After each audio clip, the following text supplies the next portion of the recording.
Aku yakin kalian semua sudah dengar beritanya. Sebuah berita yang gaungnya terasa di seluruh penjuru dunia, dari koridor kekuasaan hingga ke jalan-jalan kota. Sebuah perkembangan yang telah lama menjadi subjek spekulasi dan perdebatan sengit, kini menjadi kenyataan yang tak terbantahkan. Mahkamah Pidana Internasional, atau yang lebih kita kenal sebagai ICC, yang berbasis di Den Haag, telah mengeluarkan surat perintah penangkapan.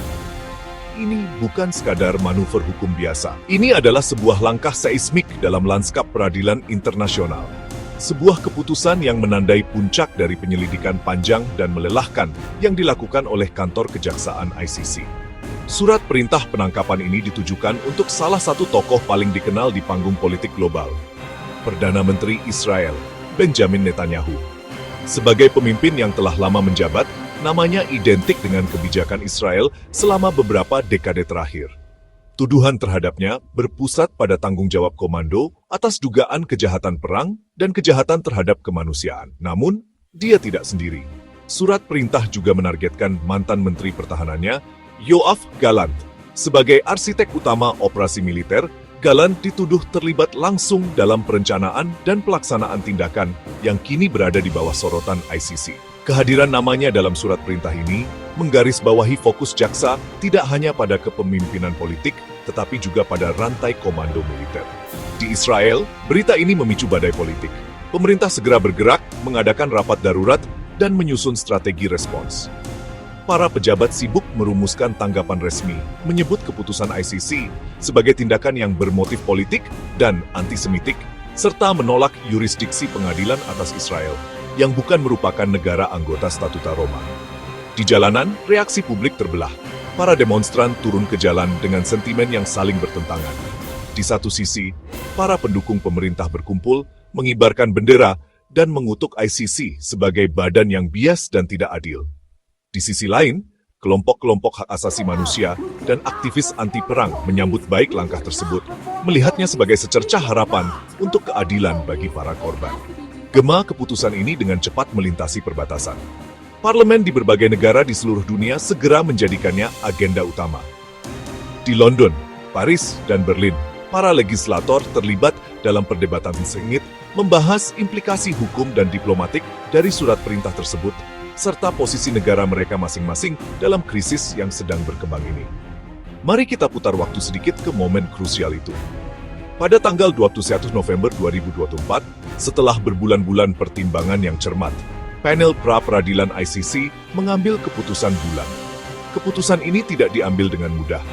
Panel yang terdiri dari hakim-hakim dari berbagai negara meninjau ribuan halaman bukti yang diajukan oleh jaksa penuntut.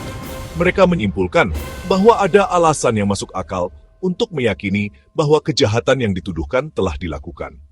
Atas dasar itu, mereka setuju untuk mengeluarkan surat perintah penangkapan yang diminta.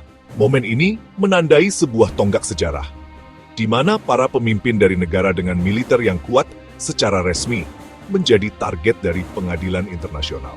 Dampak langsung yang paling nyata adalah pada kebebasan bergerak. Surat perintah ini secara efektif membatasi perjalanan mereka ke 124 negara anggota ICC. Setiap negara yang telah meratifikasi Statuta Roma secara hukum berkewajiban untuk menangkap dan menyerahkan individu yang menjadi subjek surat perintah jika mereka menginjakan kaki di wilayah yurisdiksi mereka. Ini mengubah peta perjalanan global bagi para pemimpin Israel tersebut, mengubah negara-negara sekutu menjadi zona terlarang. Reaksi dunia datang dengan cepat dan beragam, mencerminkan perpecahan geopolitik yang ada. Dalam hitungan jam, pernyataan resmi mulai mengalir dari ibu kota di seluruh dunia. Media global meliputnya sebagai berita utama, menganalisis setiap sudut dan implikasi dari keputusan bersejarah ini. Di markas besar Perserikatan Bangsa-Bangsa di New York, drama diplomatik terjadi secara nyata. Delegasi Israel, didukung oleh beberapa sekutunya, melakukan aksi walkout dari sidang majelis umum sebagai bentuk protes. Tindakan simbolis ini mengirimkan pesan penolakan yang kuat terhadap komunitas internasional dan lembaga-lembaganya. Banyak negara, terutama dari blok Eropa dan negara-negara berkembang, secara terbuka mengutuk retorika yang muncul dari beberapa faksi di pemerintahan Israel mengenai rencana pendudukan kembali kota Gaza. Mereka menegaskan bahwa tindakan semacam itu akan menjadi pelanggaran berat terhadap hukum internasional dan akan merusak prospek solusi dua negara. Sentimen ini diperkuat oleh suara kolektif dari dunia Muslim. Sebuah koalisi yang terdiri dari 31 negara Arab dan Islam mengeluarkan pernyataan bersama yang keras.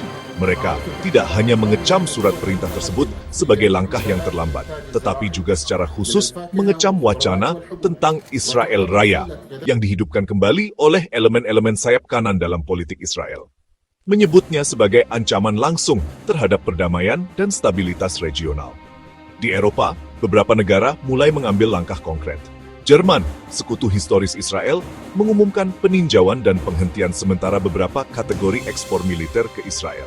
Keputusan ini, meskipun terbatas, menandakan pergeseran signifikan dalam kebijakan Berlin dan mencerminkan tekanan domestik yang meningkat untuk menyelaraskan kebijakan luar negeri dengan komitmen terhadap hukum internasional. Sebaliknya, di seberang Atlantik, Amerika Serikat menunjukkan dukungan kuat bagi sekutunya.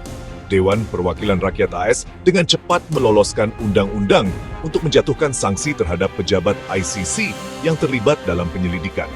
Langkah ini, meskipun sebagian besar bersifat simbolis, mengirimkan pesan yang jelas bahwa Washington akan melindungi sekutunya dari apa yang dianggapnya sebagai jangkauan berlebihan peradilan internasional.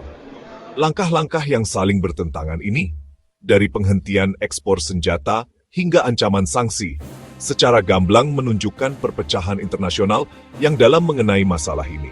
Dunia terpolarisasi antara mereka yang memprioritaskan akuntabilitas di bawah hukum internasional dan mereka yang membela kedaulatan nasional dan aliansi strategis. Garis patahan geopolitik menjadi semakin jelas. Hasil kumulatif dari semua reaksi ini adalah satu hal yang tak terhindarkan. Kepemimpinan Israel menemukan dirinya semakin terisolasi di panggung dunia.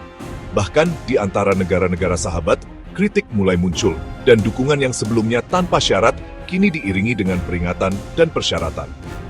Cincin isolasi diplomatik mulai mengencang. Isolasi ini diperkuat oleh gelombang aktivisme publik. Dari Tokyo hingga Johannesburg, dari London hingga Buenos Aires, semakin banyak seruan untuk pertanggungjawaban. Organisasi masyarakat sipil, kelompok hak asasi manusia, dan warga biasa mengorganisir demonstrasi, meluncurkan kampanye digital, dan menekan pemerintah mereka untuk mengambil sikap yang lebih tegas. Narasi keadilan dan akuntabilitas menjadi semakin dominan dalam wacana publik global. Jelas bahwa ini bukanlah akhir dari cerita, melainkan awal dari sebuah babak baru yang kompleks dan penuh ketidakpastian. Gelombang diplomatik yang dipicu oleh keputusan ICC ini akan terus bergulir, memengaruhi kebijakan luar negeri, aliansi strategis, dan bahkan rencana perjalanan para pemimpin dunia selama berbulan-bulan, bahkan mungkin bertahun-tahun yang akan datang. Dunia kini menahan napas, menunggu untuk melihat bagaimana badai hukum dan politik ini akan berakhir.